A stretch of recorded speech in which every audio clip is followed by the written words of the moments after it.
তোমরা অন্যদের গৃহে প্রবেশ করতে যাবে না, তোমরা নিজেদের বাড়ি ছাড়া অন্যদের বাড়িতে তোমরা ঢুকতে যাবে না কতক্ষণ পর্যন্ত যতক্ষণ পর্যন্ত তোমরা অনুমতি না নেবে এবং যতক্ষণ পর্যন্ত তোমরা পরিবারের ওপরে সালাম না দেবে অতক্ষণ পর্যন্ত কাউরির বাড়িতে তোমরা ঢুকতে যাবে না। ভাইয়েরা আমার, আরেকটা ঘটনা আমি বলে দিই, না বললেও থাকতে পারছি না। আরেকটা ঘটনা কি, আবু মুসা রাদিয়াল্লাহু তাআলা আনহু তিনি একদা উমারের বাড়িতে গেলেন। উমর রাদিয়াল্লাহু তাআলা আনহুর বাড়িতে গিয়ে তিনি তো কোরআনের আয়াত শুনেছেন যে কাউরির বাড়িতে ঢুকতে গেলে 3 বার সালাম দিতে হবে, 3 বারের বেশি সালাম দেওয়া যাবে না। এজন্য আবু মুসা রাদিয়াল্লাহু তাআলা আনহু উমরের বাড়িতে যাওয়ার পরে 1 বার 2 বার 3 বার সালাম দিলেন। যখন সালামের জবাব আসলো না তখন আবু মুসা রাদিয়াল্লাহু তাআলা আনহু সেখান থেকে ফিরে চলে আসলেন।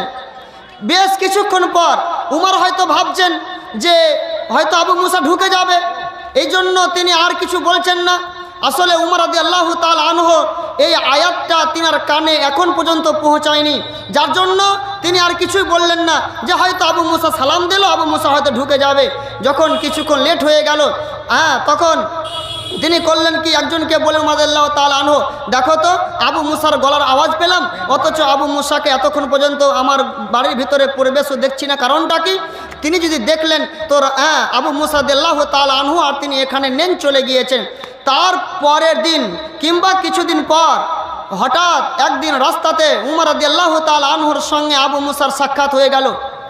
আবু মুসার সঙ্গে যখন সাক্ষাৎ হলো তখন উমর রাদিয়াল্লাহু তাআলা আনহু আবু মুসা রাদিয়াল্লাহু তাআলা আনহুকে তিনি বলছেন, আবু মুসা ব্যাপার কি? উম্মুক দিনে তুমি আমার বাড়িতে গেলে আর আমার বাড়িতে যাওয়ার পরে তুমি আমাকে সালাম দিলে, তারপরে আমি ভাবছি মনে হয় তুমি ঢুকবে, কিন্তু তুমি ঢুকলে না, ঘটনাটা কি আমি তো বুঝতে পারলাম না। তখন আবু মুসা রাদিয়াল্লাহু তাআলা আনহু তিনি বলছেন যে আমি এই জন্য আপনার বাড়িতে প্রবেশ করিনি যে আল্লাহ রাব্বুল আলামিন আয়াত অবতীর্ণ করেছেন, লা তাদখুলু বুয়ুতান গায়রা বুয়ুতিকুম হাত্তা তাস্তানিসু ওয়া তুসাল্লিমু আলা আহলিহা। তিনি তো এই আয়াতটা পেশ করছেন না, শুধু তিনি এতটুকুই বলছেন যে 3 বার সালাম দেওয়ার পরে যদি জবাব না আসে তাহলে ফেরত চলে আসতে হবে, এটা রাসূলের বিধান, এর জন্য আমি চলে এসেছি। তখন উমর রাদিয়াল্লাহু তাআলা আনহু তিনি কঠোর মানুষ ছিলেন, তিনি বলছেন, শোনো তুমি যে কথাটা বললে তুমি আর প্রমাণ নিয়ে এসো, যদি প্রমাণ না নিয়ে আসতে পারো তাহলে তোমাকে সাজা দেওয়া হবে। আবু মুসা নরম মানুষ, তিনি থরথর করে কাঁপতে কাঁপতে আনসারদের মজলিসে গেলেন। আর যাওয়ার পরে সে আনসাররা সেখানে মজলিসে কিছু কথা আলোচনা করছিল, সেখানে আবু মুসার চেহারার দিকে দেখছেন যে আবু মুসা ব্যাপারটা কি, তোমার চেহারার আকৃতি এমনটা কেন? তখন আবু মুসা বলছেন, ব্যাপারটা হচ্ছে এই যে আজকে আমাকে উমর বলেছে যে যদি আমি প্রমাণ না দিই